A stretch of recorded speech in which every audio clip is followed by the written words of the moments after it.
So Jenny, it's great to be here with you again. I've really enjoyed our conversations. I always enjoy spending time Yeah, with you. me too. And we've been talking over these past couple of months about the work we're doing to try and save rivers here in the state and the water initiatives. And I'm curious, with all the people that we've brought in front of you, our staff, taking you out to see the projects, the conversations that you and I've had, I'm wondering what's emerging to you or what's standing out as the most important priorities for us with this work? What's the most important?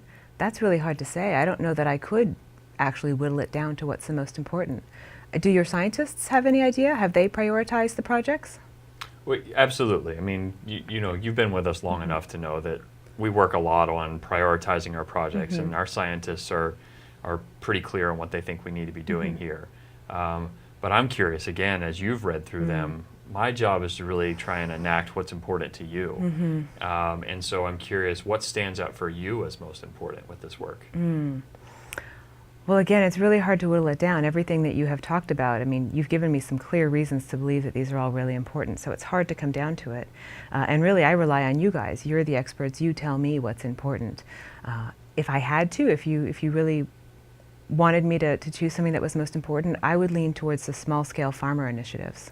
Oh, interesting. Well, actually, it doesn't surprise me much from our conversations that you would lean in that direction. I mean, that real desire to help solve problems seems important. And you're talking about the real cost to people regarding these water problems. Absolutely. Right? Again, I'm not saying this is the most important of all of the things that you're working on. It's not the most important, but I mean, these are real people. It's real lives. We got to pay attention to that, right? Yeah, absolutely. Yeah. And I get curious when you think about you're thinking about these kind of short-term impacts that it'll have on small-scale farmers.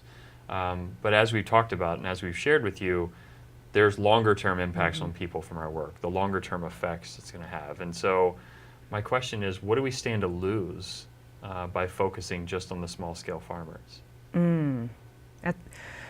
That's a good question. I mean, everything that you've told me tells me that these are long-term problems. These are long-term processes that we've got to be working on. So I can definitely understand that. But I'm used to making gifts that solve problems. And again, these are people that are right in front of us right now. And if we didn't address that, I would feel like I was losing some of my humanity.